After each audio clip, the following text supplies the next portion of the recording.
I woke up to the sound of dripping. It echoed somewhere nearby, slow, steady, like drops escaping from a syringe into nothingness. There was no rain. The walls in the room were damp, as always. I lay on the bed in a small, run-down hotel room in Illinois, cheap, peeling, bathed in that yellow light that never turned off. I knew it wasn't my room, but at the same time it felt familiar, too familiar. I felt like I'd lived here for years. The stains on the wallpaper formed familiar silhouettes. The cracks on the ceiling looked like a road map I had studied once. I sighed and slowly sat up. The mirror in the corner was still covered with a towel. I hadn't taken it off in days. Lately I'd been avoiding looking at myself. Every time I saw my reflection, something felt wrong. The eyes were mine, but deep inside them was something else. Something not mine, like a shadow hiding behind the pupil, ready to burst out. I needed to get outside, breathe. But when I opened the door, the hallway was different. The walls had narrowed, and the lights above flickered in rhythm with my pulse. I remembered that hallway being long, bright. Now it felt like a tunnel. I stepped forward and heard a rustle, like something darted past behind me. I turned. Nothing. It wasn't the first time I'd noticed things like that. A few days ago I found items in my suitcase I never bought. A black shirt, an old razor, a narrow notebook filled with tiny writing. The handwriting wasn't mine, but some of the words felt too familiar, like I'd written them before. But it wasn't my handwriting, I was sure of that. When I finally reached the exit, I realized it was night, even though earlier it had been morning light. I tried to remember how much time had passed since I woke up. A few minutes? An hour? No way to know. Time was losing its logic. The city felt empty. No cars, no people. The air was thick. I walked down the street, guided only by the streetlights. Their glow had the color of sickness. At the corner I saw a cafe. Its sign was flickering, and the door glass was fogged from the inside. I went in. The room was empty. A cup of coffee stood behind the counter, long cold. The clock on the wall was ticking backward. I sat by the window, sat and stared into my cup.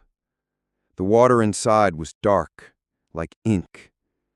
A thin wisp of smoke rose from the bottom, though the liquid was cold.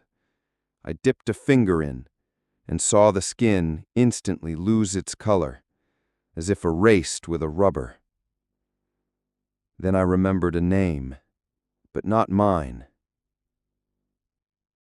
Adam. It surfaced from the depths like a corpse long underwater.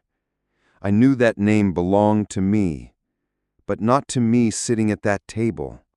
It belonged to him, the one I saw in my eyes when I uncovered the mirror, the one who wrote in the notebook, the one who bought that razor. Every day there was more of him. I began finding things on myself I couldn't explain. Scratches, bruises, sometimes dried blood on my fingers. When I asked myself where it came from, there were no answers.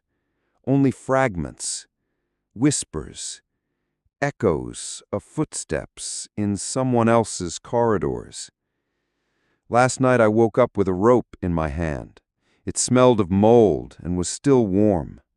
No one was near me, but the bed beside me had an indentation, like someone had just been sitting there. Today I found keys in my pocket, not hotel keys, regular ones, metal, numbered. One for an apartment, another for a storage room. There were traces of dirt, dried grease, and something that smelled like paint or formalin. And then I remembered a building on the outskirts, near the bridge, a small red house I supposedly only saw once, but I knew its layout. I went there without thinking. The house was locked, but the key fit. Inside, silence, dust, darkness, and a smell.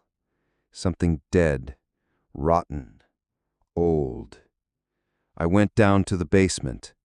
The flashlight beam danced across the walls, revealing scratches, stains, handprints, and drawings.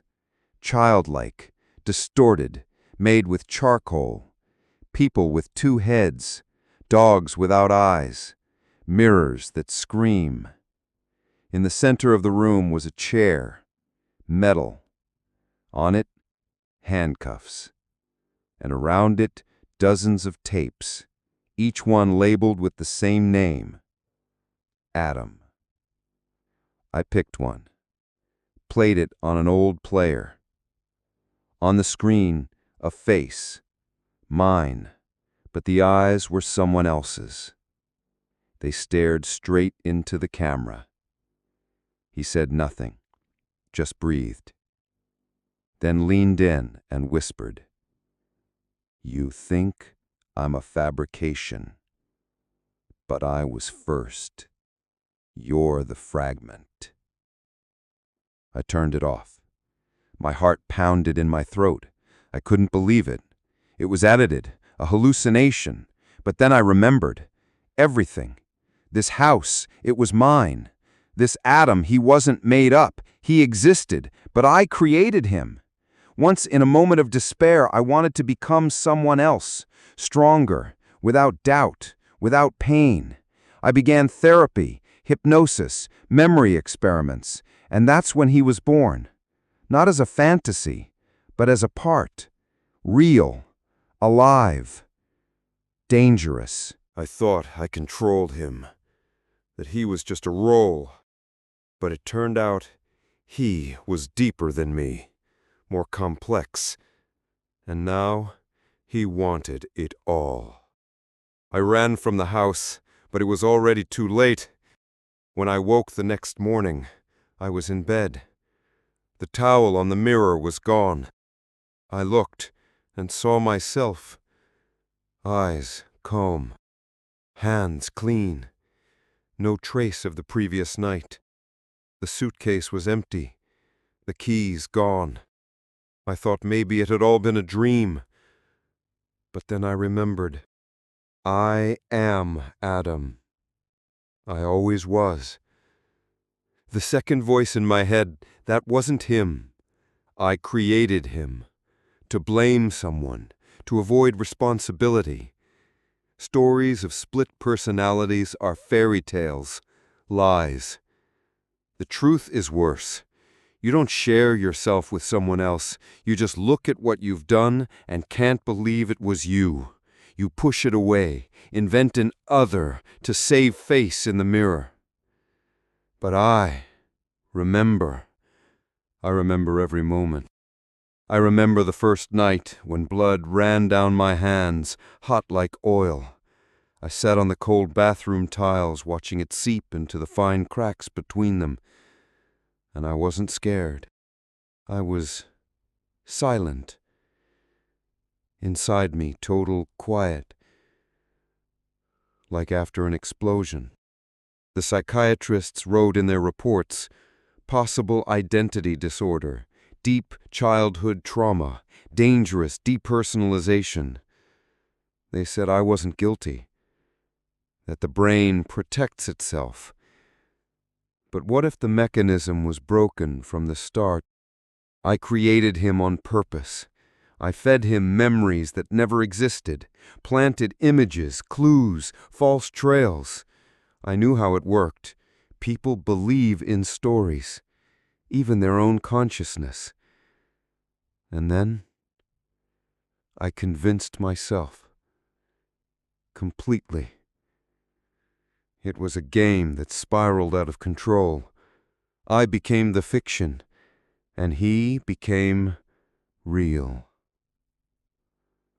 The past few weeks I traveled across the country, as if hiding, but not from the police, from myself. Each new city, new room, new passport, just more pieces of a set I built around myself like a cage. But the cage had no lock. And you know what's the most terrifying part? I came back here willingly, to this hotel, to this city, to this state. I reenacted it all again. The dark room, the mirror, the towel, the fingerprints, the smell of blood, even those old tapes. I left them for myself as clues, as a ghost of hope that I'd find someone else to blame. But every time I reached the mirror, I saw only myself. It's not the monster inside me. I am the monster. And now, I feel the itch in my fingers again. The blade under the sink is ready. The empty room next door, booked under a false name.